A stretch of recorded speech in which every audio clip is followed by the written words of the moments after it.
사도신경으로 예배를 시작하겠습니다. 나는 전능하신 아버지 하나님 천지의 창조주를 믿습니다. 나는 그의 유일하신 아들 우리 주 예수 그리스도를 믿습니다. 그는 성령으로 잉태되어 동정녀 마리아에게서 나시고 본디오 빌라도에게 고난을 받아 십자가에 못 박혀 죽으시고 장사된 지 사흘 만에 죽은 자 가운데서 다시 살아나셨으며 하늘에 오르시어 전능하신 아버지 하나님 우편에 앉아 계시다가 거기로부터 살아있는 자와 죽은 자를 심판하러 오십니다. 나는 성령을 믿으며 거룩한 공교회와 성도의 교제와 죄를 용서받는 것과 몸의 부활과 영생을 믿습니다. 아멘. 네, 고등부 여러분 안녕하세요. 주일 예배에 오신 여러분들 진심으로 환영합니다. 제가 오늘 준비한 찬양은 나는 예배자입니다 라는 찬양입니다. 지금으로 이 시간 하나님께 찬양을 올리기 원합니다.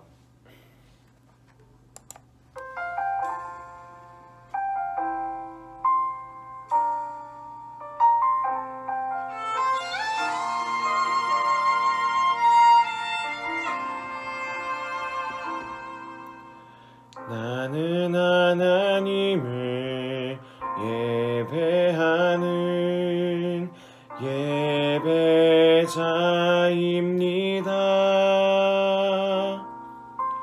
내가 서 있는 곳 어디서나 하나님을 예배합니다. 내 영혼 거룩한 은혜를 향하여 내 마음 완전한 하나님 향하여 이곳에서 바로 이 시간 하나님을 예배합니다.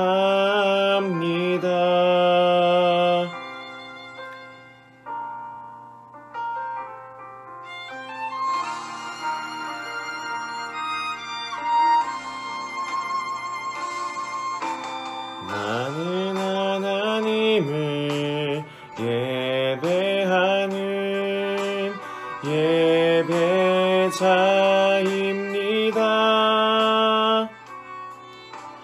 내가 서 있는 곳 어디서나 하나님을 예배합니다.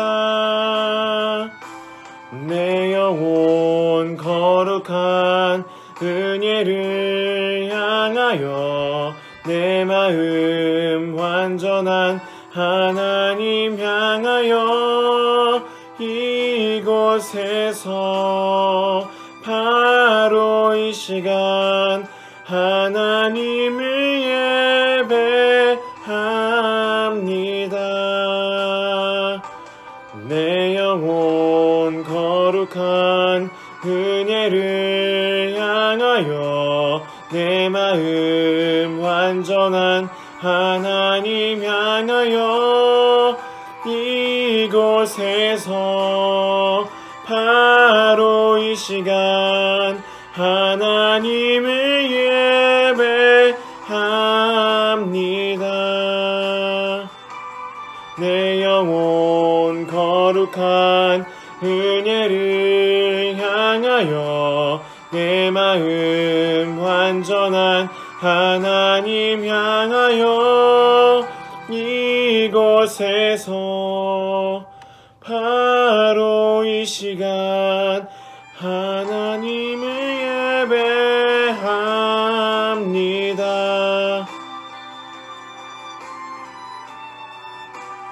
하나님을 예배합니다.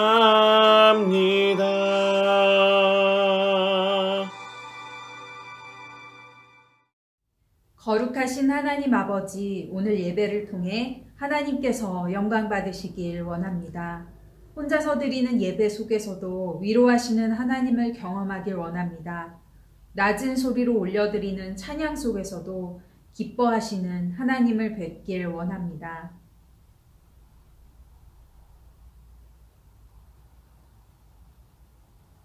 은혜로우신 하나님 아버지, 우리에게 주신 재능과 시간을 귀하게 사용하여 주셔서 하나님께 영광 올려드리고 이웃들을 유익하게 하옵소서. 좋은 선생님과 배운 것을 펼칠 수 있는 기회를 허락하여 주시옵소서.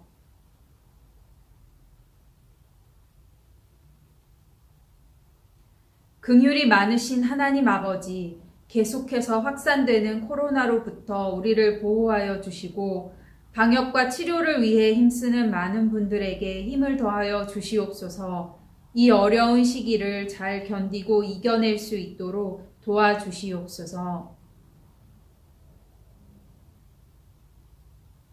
이제 주님의 기도로 기도하오니 하늘에 계신 우리 아버지, 아버지의 이름을 거룩하게 하시며 아버지의 나라가 오게 하시며 아버지의 뜻이 하늘에서와 같이 땅에서도 이루어지게 하소서. 오늘 우리에게 일용할 양식을 주시고 우리가 우리에게 잘못한 사람을 용서하여 준 것 같이 우리 죄를 용서하여 주시고 우리를 시험에 빠지지 않게 하시고 악에서 구하소서. 나라와 권능과 영광이 영원히 아버지의 것입니다. 아멘. 오늘 우리에게 주신 하나님의 말씀은 누가복음 1장 67절에서 80절까지의 말씀입니다. 그 부친 사가랴가 성령의 충만함을 받아 예언하여 이르되 찬송하리로다 주 이스라엘의 하나님이여 그 백성을 돌보사 속량하시며 우리를 위하여 구원의 뿔을 그 종 다윗의 집에 일으키셨으니 이것은 주께서 예로부터 거룩한 선지자의 입으로 말씀하신 바와 같이 우리 원수에게서와 우리를 미워하는 모든 자의 손에서 구원하시는 일이라. 우리 조상을 긍휼히 여기시며 그 거룩한 언약을 기억하셨으니 곧 우리 조상 아브라함에게 하신 맹세라. 우리가 원수의 손에서 건지심을 받고 종신토록 주의 앞에서 성결과 의로 두려움이 없이 섬기게 하리라 하셨도다. 이 아이여, 내가 지극히 높으신 이의 선지자라 일컬음을 받고 주 앞에 앞서가서 그 길을 준비하여 주의 백성에게 그 죄 사함으로 말미암는 구원을 알게 하리니 이는 우리 하나님의 긍휼로 인함이라. 이로써 돋는 해가 위로부터 우리에게 임하여 어둠과 죽음의 그늘에 앉은 자에게 비치고 우리 발을 평강의 길로 인도하시리로다 하니라. 아이가 자라며 심령이 강하여지며 이스라엘에게 나타나는 날까지 빈 들에 있으니라. 아멘. 사가랴라는 한 제사장이 있었습니다. 그는 하나님을 섬기는 경건한 사람이었습니다. 사가랴는 나이가 많았지만 자녀가 한 명도 없었습니다. 그런데 어느 날 그는 자기의 임무를 행하기 위해서 성전에 들어가 분향하려고 했을 때 하나님의 사자가 그에게 나타나 그에게 아들이 태어날 것이라고 말했습니다. 사가랴의 아들은 성령의 충만함을 받아 많은 백성들을 하나님께 돌아오게 할 사람으로 성장할 것이라고 말했습니다. 사가랴는 자기와 자기 아내 모두 나이가 많은데 어떻게 아들을 낳을 수 있겠느냐고 반문했습니다. 그러자 하나님의 사자는 그의 아내가 아기를 잉태하여 태어날 때까지 사가랴가 말을 할 수 없을 것이라고 말했습니다. 그리고 하나님의 사자가 말했던 것은 그대로 이루어졌습니다. 사가랴는 아기가 태어날 때까지 말을 하지 못했고 아기가 태어난 후에야 비로소 다시 말을 할 수 있게 되었습니다. 그는 하나님의 계획이 그대로 모두 실현되는 것을 보고 하나님께 감사하고 찬양했습니다. 그리고 그는 성령 충만함을 받아 예언을 했는데요. 그 내용이 바로 오늘 우리가 읽은 본문의 말씀입니다. 하나님께서 행하실 놀라운 계획, 그리고 그 일에 쓰임받을 아들 요한에 대한 예언이었습니다. 우리는 지금 대림절 세 번째 주일 예배를 드리고 있습니다. 예수님이 이 세상에 처음 오실 때 예수님을 기다렸던 경건한 사람들의 이야기들을 통해서 우리는 어떻게 다시 오실 예수님을 준비해야 할 것인가에 대해서 말씀을 나누고 있습니다. 예수님이 하신 일들을 과거의 사건으로만 이해한다면 예수라는 사람을 세계의 4대 성인으로 이해하는 일반인들과 다를 것이 없습니다.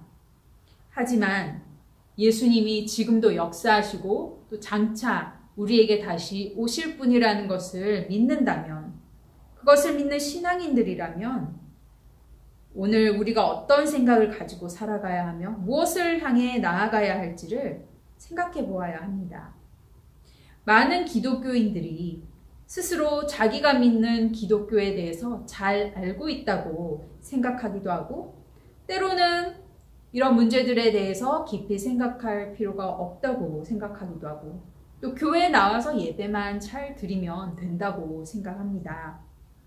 하지만 우리는 주일날에만 신앙인으로 사는 것이 아닙니다. 신앙은 세상을 이해하는 눈이고 우리 인생을 바라보는 눈입니다. 모든 사람들은 각자 나름대로 세상을 바라보는 안경을 장착하고 있습니다. 가치관 또는 그 시대의 흐름대로 세상을 바라보는 것이죠. 모두들 자기가 바라보는 방식이 옳다고 여기기 때문에 세상 속에는 다툼이 그치지 않는 것 같습니다. 사가랴의 예언 속에는 예수님이 태어난 시대의 사람들이 갖고 있던 지배적인 가치관이 무엇인지를 알려주는 힌트가 있습니다. 68절에서 75절까지의 내용을 천천히 읽어보면 알 수 있는데요. 한번 69절부터 제가 읽어보겠습니다. 우리를 위하여 구원의 뿔을 그 종 다윗의 집에 일으키셨으니, 구원의 뿔이나 다윗의 집 같은 단어는 우리에게 큰 감흥을 주지 않습니다만 그 시대의 사람들에게는 큰 감동과 위로를 주고 가슴을 두근거리게 하는 단어였습니다. 우리가 대박이라든지 꿀잼이라는 말을 들으면 솔깃해지는 것과 마찬가지죠. 구약에서 착취당하고 힘든 고생을 하고 있는 하나님 백성을 구해줄 어떤 히어로를 보낸다고 할 때 구원의 뿔이나 다윗의 집 같은 단어가 사용되었습니다. 그는 사사일 수도 있고 또 전쟁에 능한 왕을 말하는 것이기도 합니다. 사가랴는 하나님이 곧 우리를 구해줄 어떤 한 인물, 한 히어로를 보내신다고 예언하고 있습니다. 그는 로마의 지배를 받고 있는 이스라엘을 해방시켜주고 모든 외세를 쫓아낸 다음에 이스라엘의 정통성 있는 가문을 세워서 새로운 나라를 세울 사람입니다.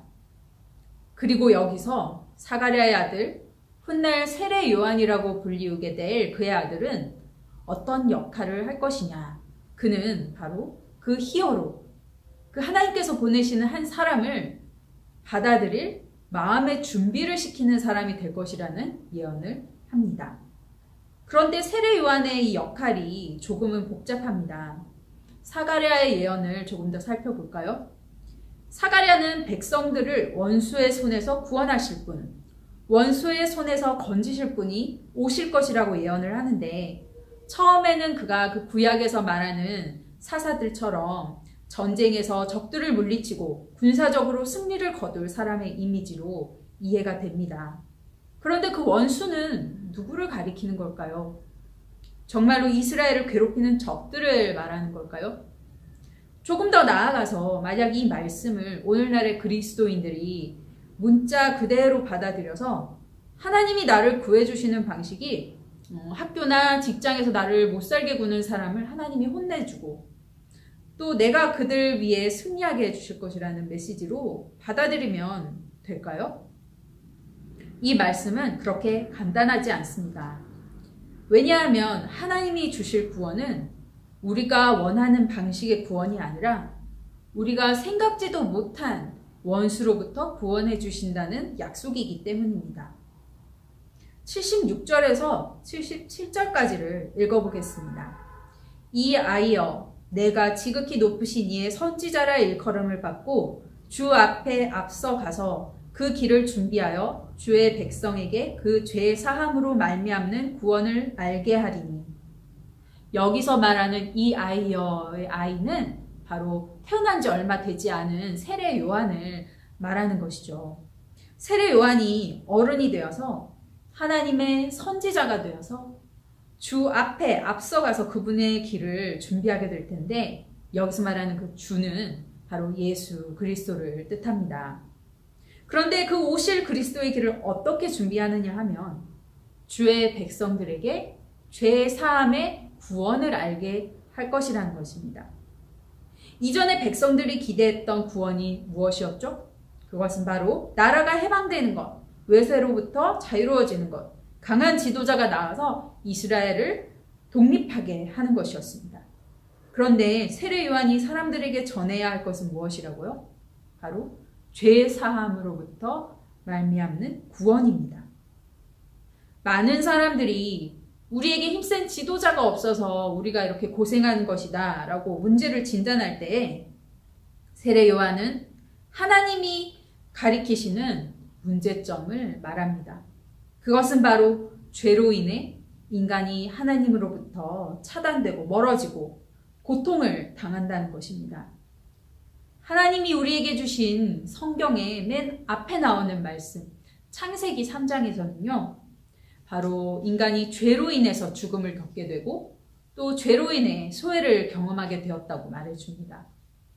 그리고 세례 요한은 이 죄로 인해서 고통에 빠진 모든 인류가 오직 예수 그리스도의 죄 사함을 통해서만 구원받을 수 있다고 말합니다.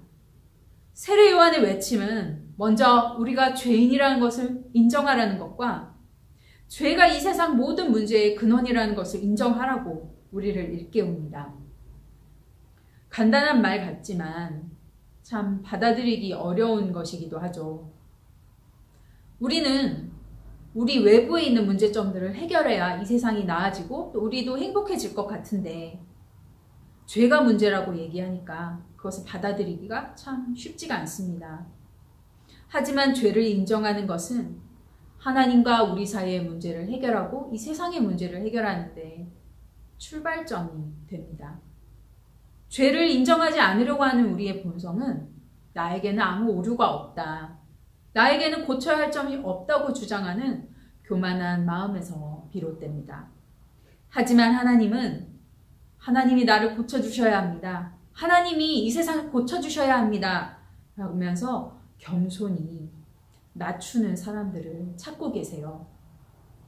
예수님을 만나고자 소망하는 우리 모두는 이 죄 사함의 구원이 하나님이 제시하신 유일한 구원의 길이라는 것을 믿고 받아들여야 합니다.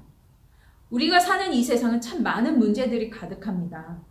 많은 사회적 문제들, 또 삶은 무엇이고 죽음 이후에는 무엇이 있는가라는 질문들, 또 나의 삶의 목적은 무엇일까? 또 내가 지금 당면에 있는 이 어려움들을 어떻게 해결해야 할까? 이 많은 문제들에 대한 응답이 하나님께 있다는 것을 인정하고 나아가야 합니다. 하나님께 모든 해답이 있고 계획이 있습니다. 그러므로 우리가 제일 먼저 우선순위에 두고 해야 할 것은 하나님과 끊어진 관계를 회복하는 것입니다.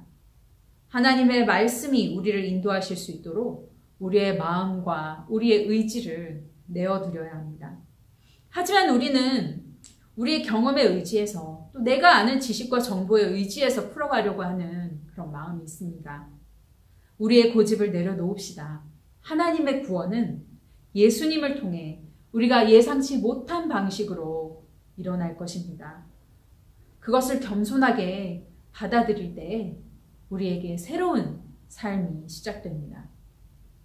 예수님의 오심을 기다리는 이 대림절 기간 동안 내가 고집해왔던 나만의 방식을 내려놓고 우리를 주님의 방법대로 구원해 주시기를 소망하는 겸손함을 회복하게 되는 우리 모두가 되기를 원합니다.